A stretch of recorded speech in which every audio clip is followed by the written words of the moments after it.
Hi, Good evening, sir. good evening. A I very believe, good evening, sir. yeah, so it has been a long delay. I agree. So I was waiting for this request that you have sent because I was trying to log in and it was just showing that my live video is wrong. So finally we have joined. So yeah, and I could Indeed, see sir. yeah, a lot of questions have been covered. So I feel like we can take questions and I can simultaneously brief about what cyberbullying and the entire context of cyberbullying is. So you can start with it and then I can continue so that we have a lot of people joining in and I can address most of the questions. But I have few content based on my research that I have done, based on my work as a criminologist and now as a victimologist. So I would be able to guide or able to give a larger picture of what cyberbullying is. So I will hand it over to you and apologize because of the technical glitch which has happened. And we will try to continue it for whatever time it is. And if there are questions that are coming and pouring in, we'll try to address all of it. Uh, Please Yes, sir, continue. indeed. So before we commence our session today, and we are highly apologetic to our audience for the delay caused, I would like to brief you all about our speaker tonight.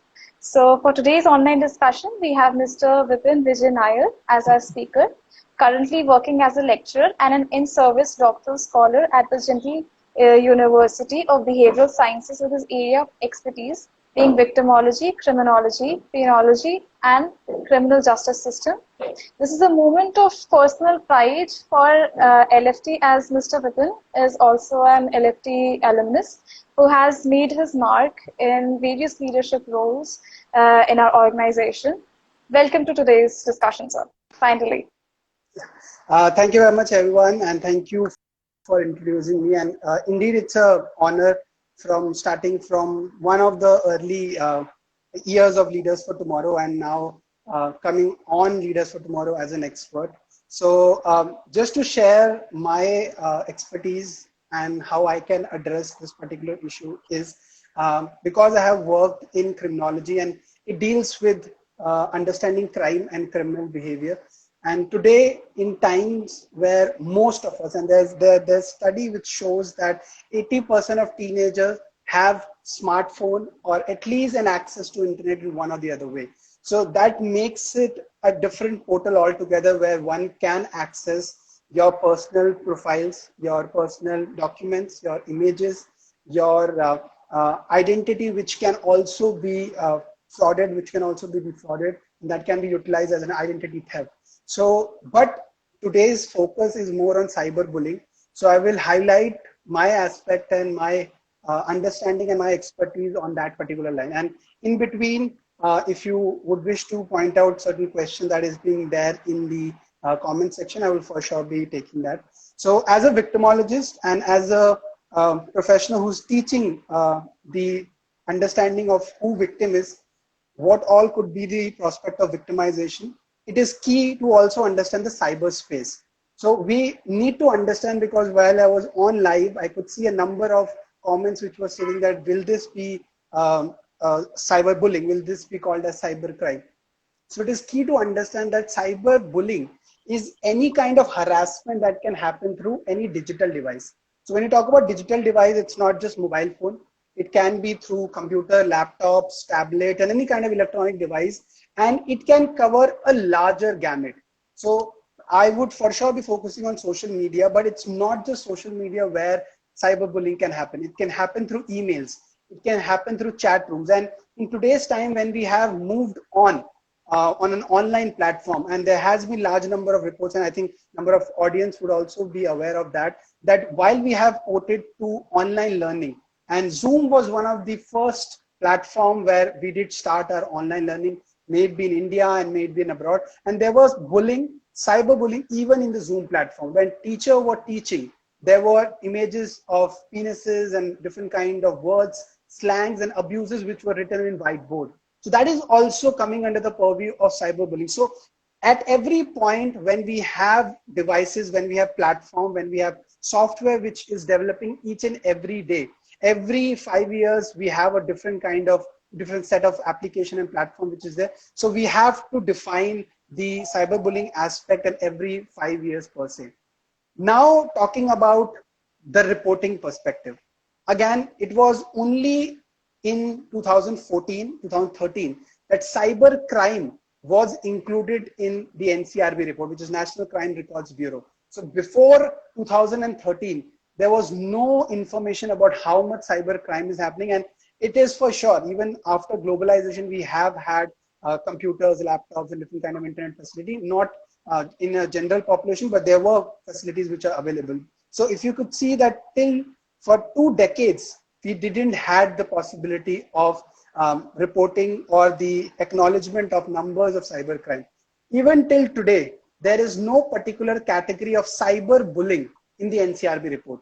We have n number of economic offenses which comes under the purview of cybercrime and different kind of other laws which are there. Even the Information Technology Act 2000 has number of sections, section 67A, and then subsequently there are n number of sections which talks about violation of privacy, utilizing somebody's information and going for identity theft. Then we have certain IPC section, Indian Penal Code sections, which can be accommodated with IT Act in order to prosecute somebody. Outraging modesty of female. Then we have defamation. Then we have stalking. So there are n number of sections which are there. So one cannot say that there aren't any law which cannot be helpful for youth or any individuals who are going through cyberbullying. But what issue we are facing is the lack of reporting. That is something which is key when we talk about how youth or any individual, even there is a particular ambit that 1 out of 4 adults, and if we talk about India, we're talking about 18 to 29 years, only 1 out of 4 individuals report cyberbullying or cybercrime that happens to them. So if you'll see, it's 25% of the entire crime. So even if we have NCRB report which is going on and stating that there is a 36% increase from 2007 to 2017 to 2018. This is the latest statistic that I'm sharing with you. 36% increase, and in that the conviction rate has fallen 15% from 40%, which was there in 2017. It has fallen to 25%, 15% decrease. So you could see what is the entire scenario of the criminal justice system. Now, if we talk about studies, because a lot of research does come out when we talk about cyberbullying, cybercrime, there are n number of researches which shows what is the number of population which is being bullied, which is being harassed. And on top of it, and I'm talking about an international report which was conducted, there was a research done in 28 countries. And India came out to be the #1 country with 37% of parents and surveyor, the person who was the respondent, acknowledging that they were bullied at one or the other stage in their life. I was reading a number of comments where people said that they are thankful that they were not being bullied or they were not being victim of cyberbullying. But I'm pretty sure that they knew at least one person in their circle who was bullied. And when we talk about bullying, cyberbullying, it's not just about utilizing your photos and putting it in an obscene picture or saying some hateful comments. It comes out on a number of ways. Even if somebody is creating your fake profile and then sending out requests and sending out defamatory messages, that also come under cyberbullying. And there has been a UNICEF report wherein suggested that 1 in every 3 teenagers are now on internet. So you could see that there's a large chunk of population who are there online, and they're facing a lot of issues, they're facing a lot of problems across. And I can go on with the statistics which comes across stating that, and probably I think you will be shocked to hear that Instagram has been reported as one of the greatest platform for cyberbullying, following Facebook, Snapchat, and where we see in Twitter, there are hashtags which are going on, but Twitter comes out to be only 10% of the entire cyberbullying cases which is there. So Instagram is one of the most popular front wherein individuals go on to search about their targets, search about who they have to target at one or the other place. And 2 major category or 2 major sections who are being bullied, who are being victim of cyberbullying are females and LGBT community people. So these are the majority people. I wouldn't say that males and other individuals who have not quoted, they are not being victim of cyberbullying. But if we go by numbers, if we go by cases which are reported, females and LGBTQs are on a larger front. We know why LGBTQ are being harassed, because even today, even after the Supreme Court judgment, there is still a taboo. There's still a lack of acceptance of what their sexual orientation is. And when we talk about females, even if you'll see, we still are in a patriarchal society where people believe that it is onto the image of a girl that she has to be in a certain stereotypical way. So gender stereotype is something where cyberbullying do also play a role. And when you talk about sexism, a lot of people talk about casual sexism, that okay, it is cool to talk in certain way, it is cool to say certain things, it is cool to react in certain way or behave in certain way.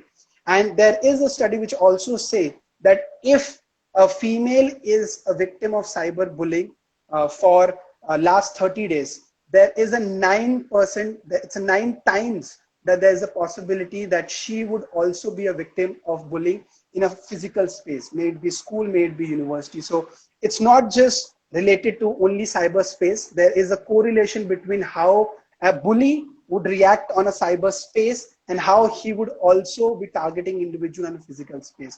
There's an entire theory which talks about how individual, and that's what I was coming on to. And that was one of the points that has to be discussed, that why do bullies or individuals who commit certain kind of cyberbullying activity, why do they do it? So there are 3 elements onto my study and onto my research, which I found out that there are 3 elements why there is an impulse to commit cyberbullying and to look out for individuals who will be a victim of cyberbullying. First of all is naturalization of violence. So as I mentioned, we do not acknowledge what can come into the realm of cyberbullying. We are not sure that if somebody is calling us with obscene names, somebody is name calling us. So if we walk on street and somebody is cat calling us, we do call it as eve teasing. So why not, when somebody is name calling us, somebody is defaming us, somebody is utilizing defamatory or abusive comments, why are we not calling it or quoting it as cyberbullying? So the definition, the explanation which is being needed, a clarity and awareness of cyberbullying which is needed is a key which is there. So when the bully or people who are abusers, till the time they can naturalize their act, till the time they can rationalize that, okay, she didn't report it, nobody went behind me, nobody said that, okay, you are a bully, you are an abuser, you should be reported to police or anything else, they will normalize it, they will feel that it's natural to do this kind of behavior. Second is the anonymity. The digital platform or social media platform has made sure that anybody can create any account and they can say anything and people will not report them and they will not be even traced. But that is, I will say, a grave mistake that they are doing. Currently, if you will see last 10 years or a decade, and progressively, I will say last 5 years, cyber cell has made such a progress that through the IP address, through different ambit of location tracking and different kind of tracing which is happening, there are number of cybercrime cases which is being taken care. But I will still say that from 2017 to 2018, the pendency rate in as per NCRB is 95%. So we also have to see other ambit and other aspect where we are looking into reporting crime. So I would also be suggesting few techniques where individual can also look into their own measures, how they can tackle it, how they can take care of it through their own means and not just through the legal recourse which is there. And lastly, if I have to point out, the third impulse which comes out when we are looking into cyberbullying is that there is an orchestrated algorithm where the bully is looking on to their victims. So there are set kind of victims that they are targeting. I can go through different cases which are being reported. So there was certain kind of characteristics that they were reported wherein the abuser looked on to them and then they try to morph their pictures and then comment on them, comment obscene comments, abusive comments. So the target of an abuser is also through a different algorithm. They will target certain groups, they will target certain chat groups. So I think a lot of you would be aware of the boys locker room. So that happened in a closed group, but because they knew that they can share certain kind of comments, they can share certain kind of images, they can share certain kind of messages, and nobody would report it. But as a Samaritan, as a good Samaritan, as a whistleblower, there were one person who reported it. And this should have happened way before.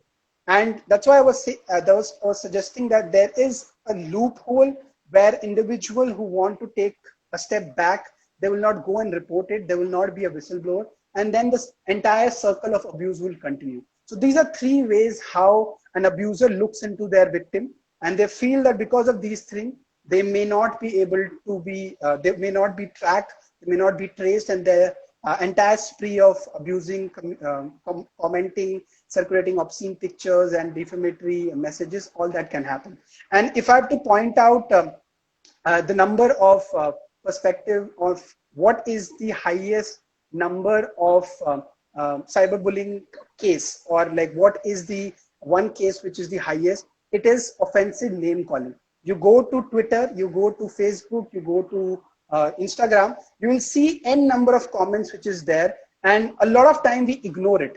And that way the person feels that, okay, she didn't respond back. And this is one of the victimological theory, wherein the abuser will abuse you again and again, where he can see a pattern that the person is not reporting. The person is not calling back and saying that you cannot do that. That is one of the case which one needs to understand. And these theories and research help us to understand the characteristics, the schema which is there behind the entire ambit of how a person is commenting, how the person is behaving in cyberspace. And there are a greater chance that in their physical world, they might be brightest student, they might be great in academics, they might be great in sports, but they feel that cyberspace or the virtual space is something where they cannot be tracked. And let us experiment, let us explore this particular portal, and let us hide behind a personality and go and comment on it. And a number of cyber bullies, when they were traced back, and there were cases which are there, they did had at least 2 accounts on their name, maybe in Instagram, maybe Facebook. So one which was their normal account where they do their day-to-day functioning, one where they utilize that for any kind of obscene act or any kind of defamatory or cyberbullying aspect which is there.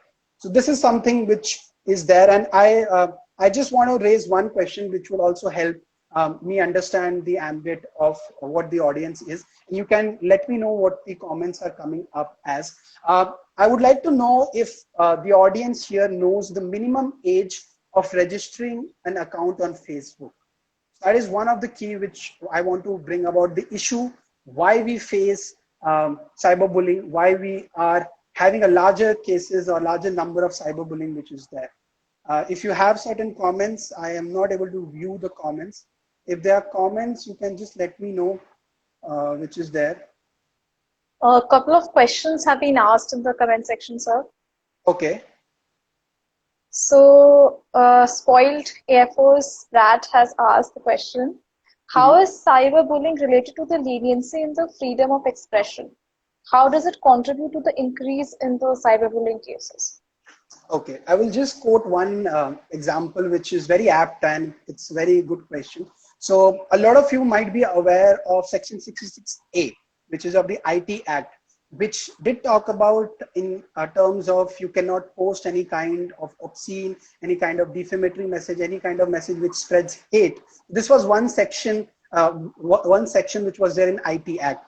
But lately, last 2 years back, Supreme Court repealed this section, stating that it led to violation of freedom of speech. That somebody can say any aspect, whatever they feel, and it can be connoted in a different way. And why was it repealed? There was n number of arrests which happened.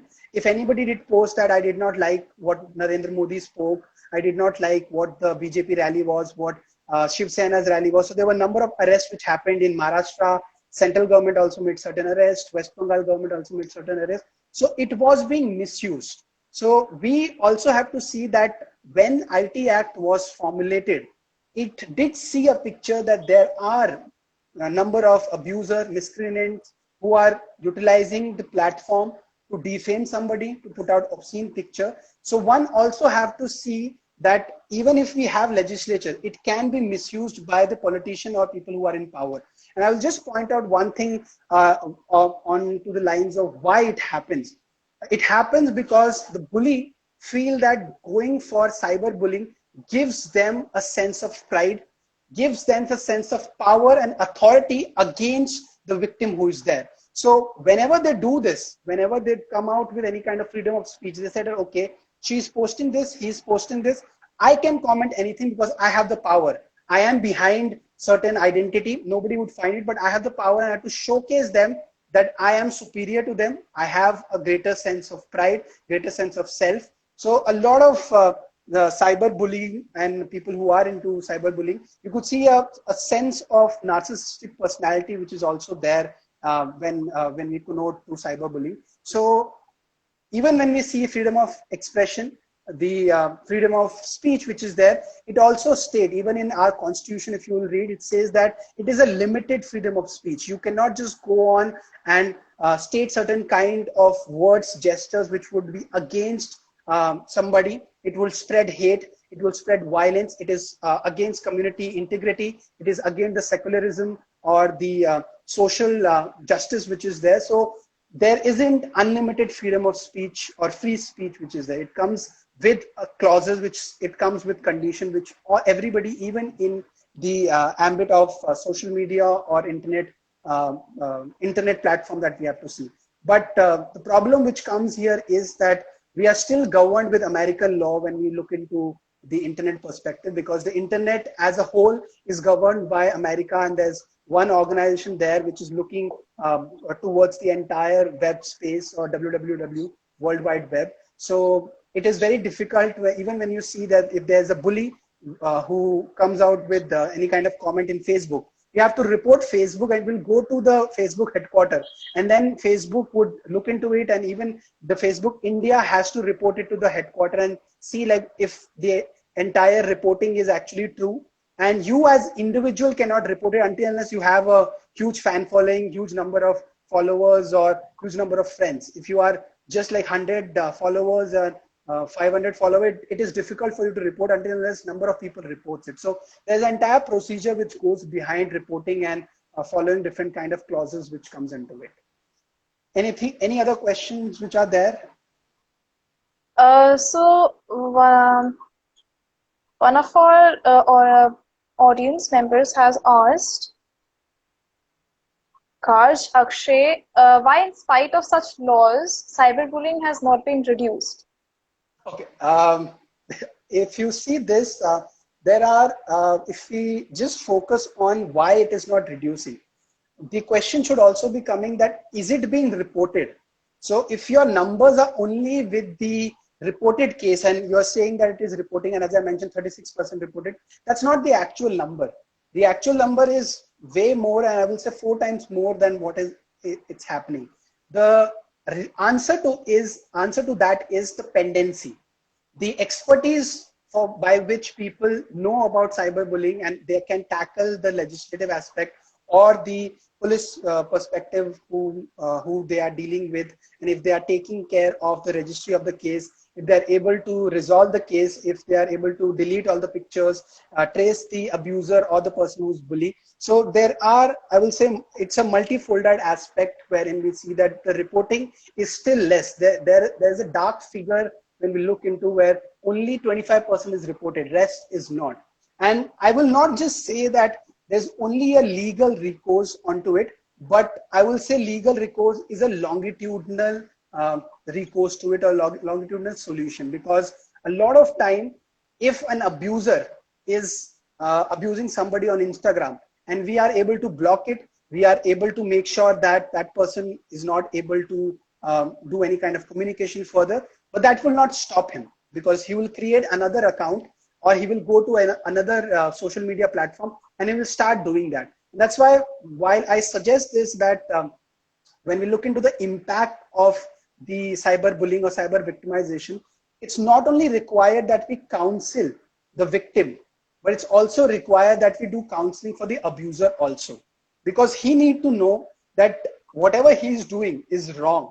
there needs to be a prospect of correction onto that personality or onto that individual, that he should not repeat that particular perspective. So the cases would increase. And as I mentioned, we do not have to get afraid if the cases are increasing. Again, the recent example, if you say the corona cases are increasing, but what a lot of people are trying to do is reduce the mortality rate, because it is an infectious disease which will go on. So as similar to what corona is being spreading, we have to look into that, because the digital platform, there are billions of people who are on internet.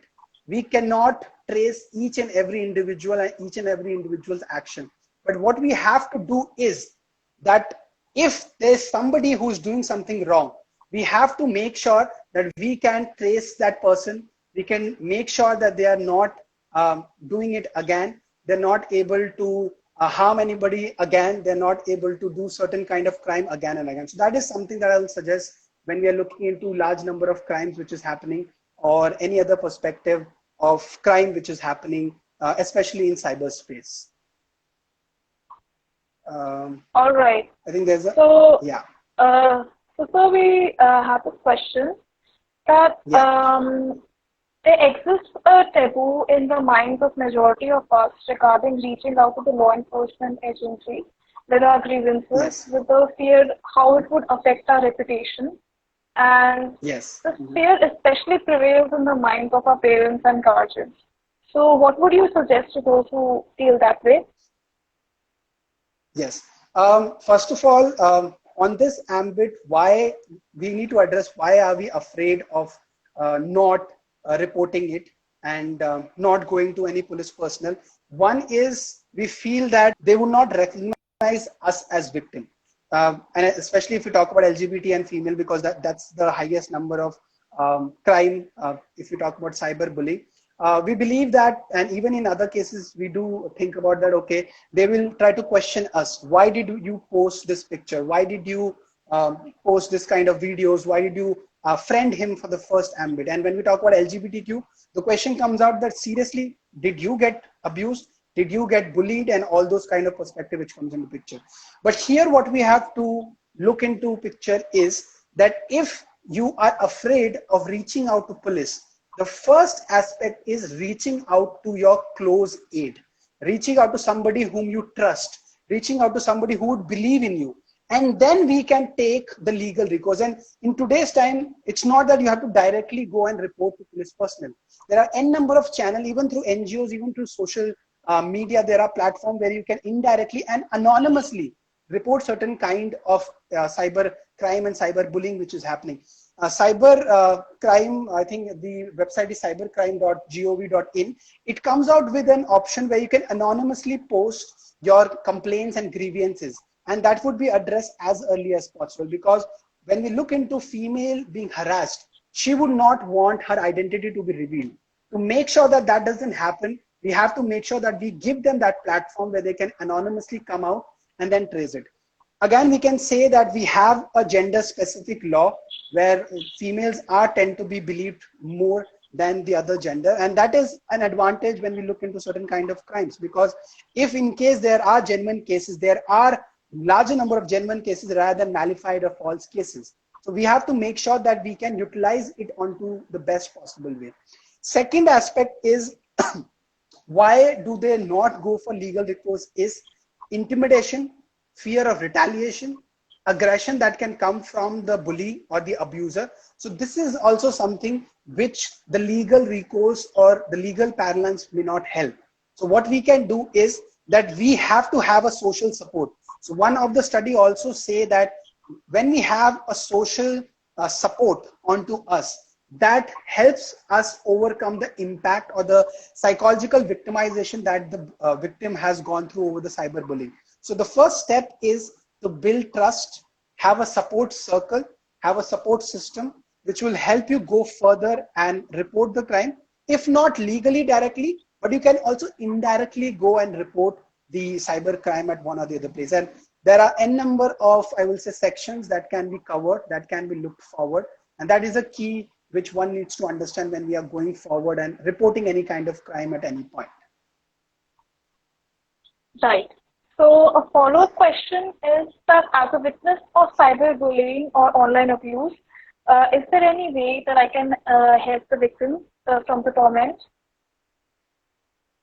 Yes, as I suggested, the social support that is required, and why social support is required, and how a friend or a close associate can help a victim to cope with the entire process or entire victimization, is that they have to make sure that it is not structurally normalized. So this is one thing which, as I also mentioned, that we have normalized the violence, and what the bully or the abuser feel that it is normal to do that. So we have to make sure, as a I will say a close associate, as a close friend, that the victim feel that this is not structurally normalized.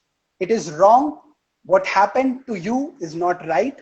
I am with you. I would be extending all the support and any kind of services which is required. And then you can have a follow-up step. Believing the victim is the first step that any friend or any close associate could do. A lot of time there has been situations where the victim has been shunned out, the victim is re-victimized, or there's a secondary victimization which says that, okay, you posted that picture and that's why you are being abused, or you are being hurled any kind of defamatory or any kind of abusive comments which is there. Recently I did go through a case which was there on Twitter. I'm forgetting the name of the actress. She was an actress in Andhra. She was being abused by a fan page or fans of a particular actor, and she did nothing. She just posted her views stating that, okay, this is something, and these are my views onto it, and it's not something which is right. And as a freedom of speech, we can do that until unless it is directing a propaganda, any kind of defamatory message, any kind of abusive message. After that comment, there was n number of abuses, hate messages, hate speech, obscene comment on that particular actress, for that particular actress. So if you see here, she could have had a choice to go directly to the police station and report it. But because now we have developed a number of indirect platform where you can report. So what she did it, she went onto the portal of National Commission of Women, and she tagged the particular person and stated that these are the screenshot of his abuses. These are the screenshot of what he has done. Please take action. So it was through a government official that the channel was being directed. So again, she also went on to the police station and reported the crime, and she reported it under various sections. But you could see that it's not the only way. You don't have to always go to the police station. There are other platforms too where you can go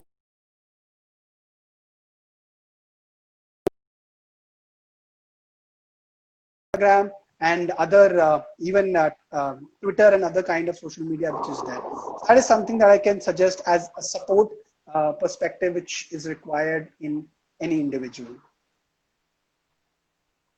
Yes. Indeed.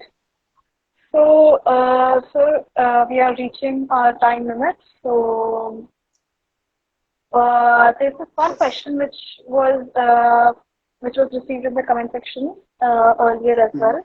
What measures would you suggest to a victim of cyberbullying to help them cope with the psychological distress brought upon by the harassment?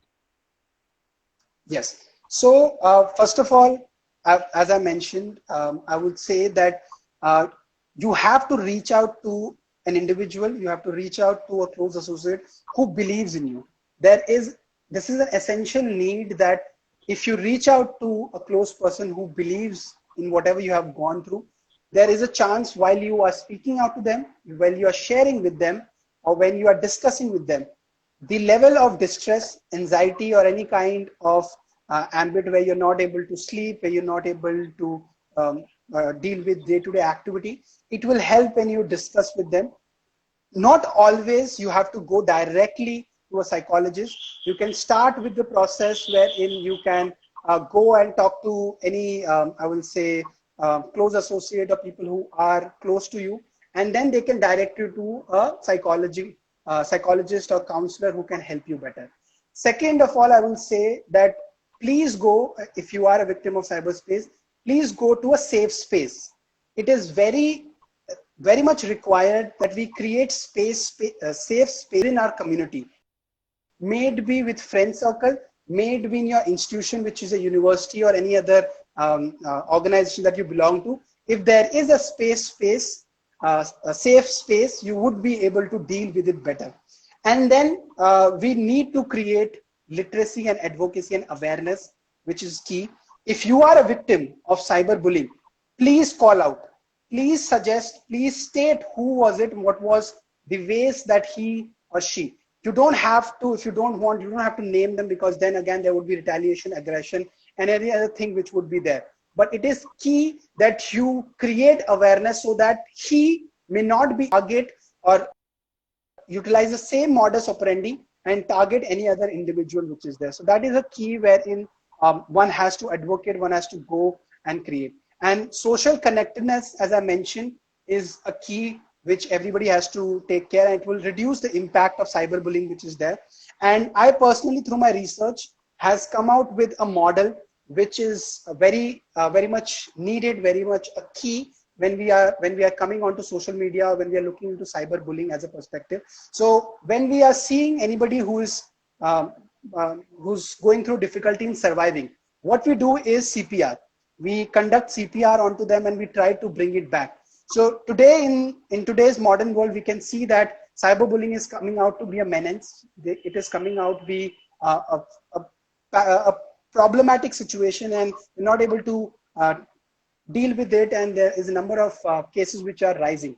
So in terms of cyberbullying, the CPR process would be content, privacy, and respect. This is for victim who are victim of cyber abuse, that make sure that you do not post any content which is of hate speech.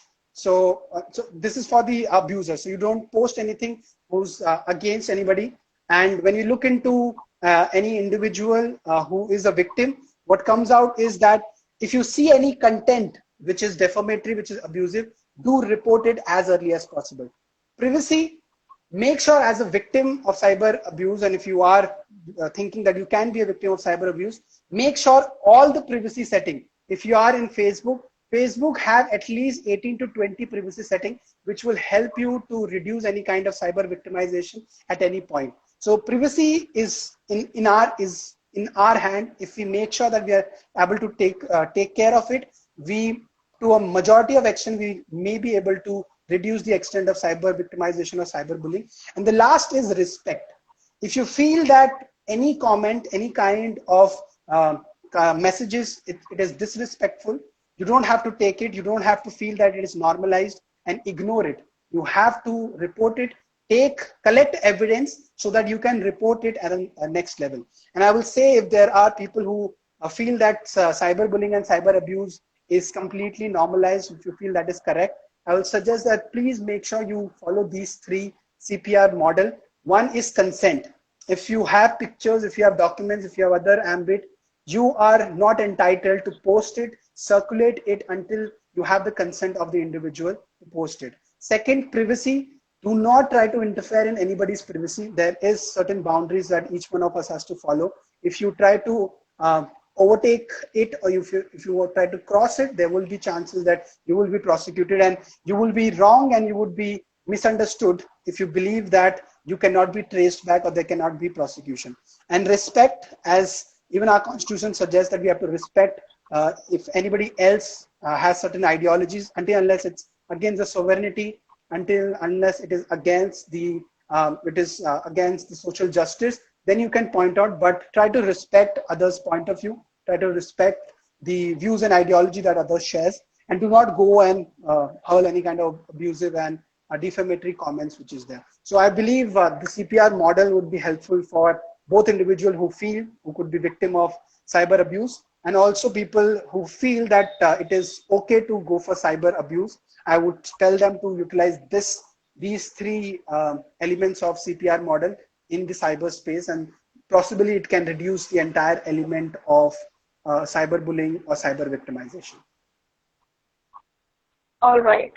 So, what methods would you suggest to our viewers to battle the trolling or the implicit abuse they might get to face upon choosing to speak up their mind on social media platforms or online forums like Reddit or Quora? Okay, so when we talk about these sites which you have mentioned, these are more of informational sites. These are more of when you are disseminating information about one or the other topics which is there. So as I mentioned, we cannot predict who would be commenting what in one or the other way, because these sites are public and you can log in from one email ID and you can type out anything which is there.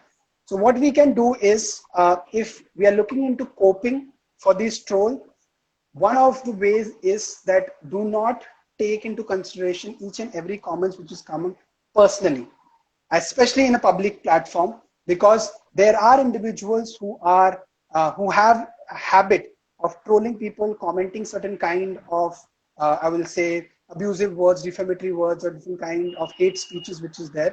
So what you can do is, as early as possible, block and report it.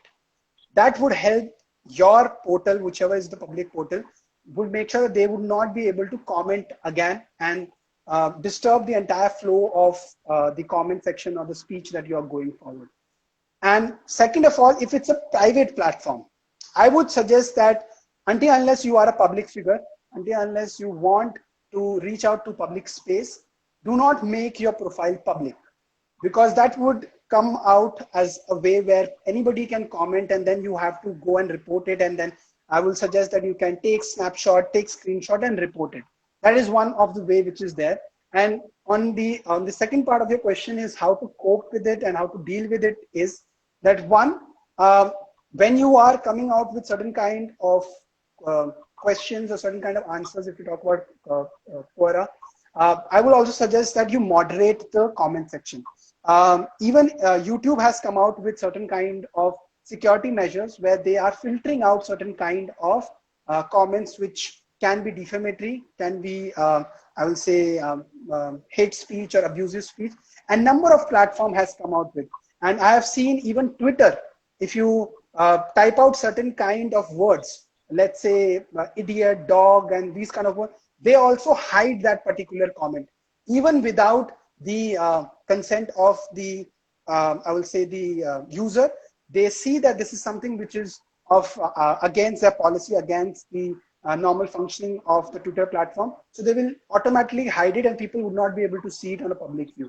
So this is something which is key when we're looking into both private and public platform. And you can, one, have a social support where if you are not online, somebody else can see it and they can report it, and then it can create a ripple effect and that can be removed as early as possible. So that is something that I can suggest in terms of how to cope with it, both in the public and private platform, and what are the recourse that an individual can take.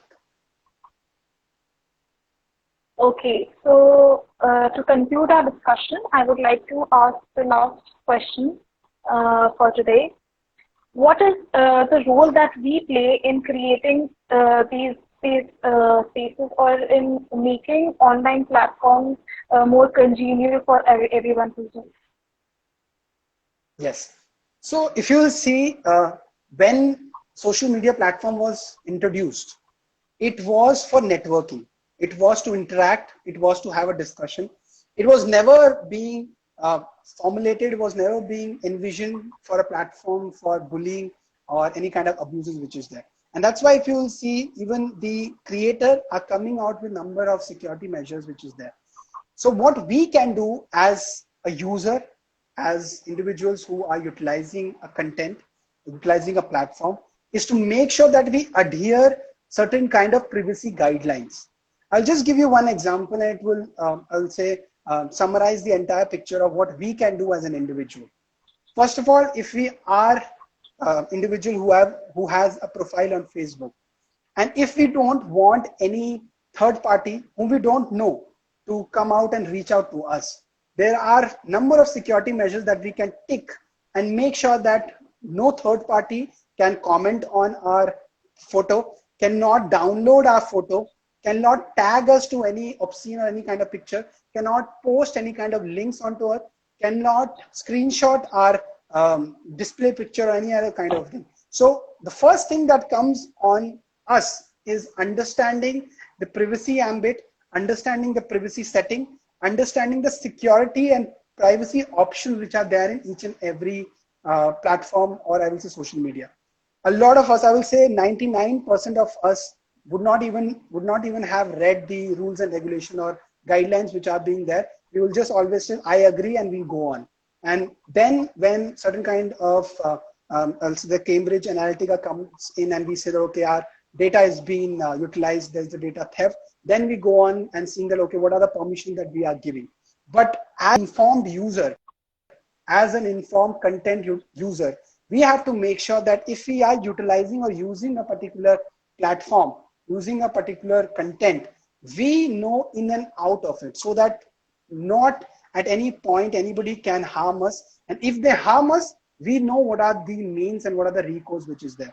I'm not sure how many of you were aware of the Twitter aspect, that you can reach out to individuals or organizations on Twitter and can still be lodged as complaint. And there has been a number of, I will say, comment tweets, a number of ways wherein people have reported through like hashtags, through mentioning the NCW, Delhi police, and other kind of perspective wherein certain kind of crime has been reported. So personally, I will suggest that we as an individual has to maintain and have to make sure that we know what is our boundary.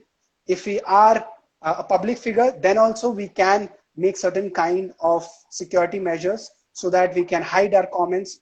We can not allow people to comment on it. So there are things which we as an individual can do. So that is something that I will say that we have to take the first step, and then subsequently other steps can continue. That would be what I can say onto the question which was asked. Indeed. Thank you so much for your time, sir. I'm sure all of us have found this session as very informative. And unfortunately, we've reached the time limit, so we will have to end the discussion here. Thank you, everyone, for your patience. Thank you, sir. Thank you very much. And I thank everybody who has posted their comments. And I can be reached on LinkedIn if you have any further questions, or if you have any further query regarding victimization, cyberbullying. So as you can type my name on LinkedIn and you can connect with me. I'd be happy to address any questions and any query which is there. And I indeed thank Leaders for Tomorrow for initiating a number of debates and number of discussion on social issues. And it was my pleasure to enlighten the audience and share my insight over my research and the studies that I have been going through, and my expertise over victimology, which I could share. Thank you very much for hosting me. And indeed, after the glitch, we were able to cover majority of the portion. Thank you very much, Leaders for Tomorrow. Thank you, sir.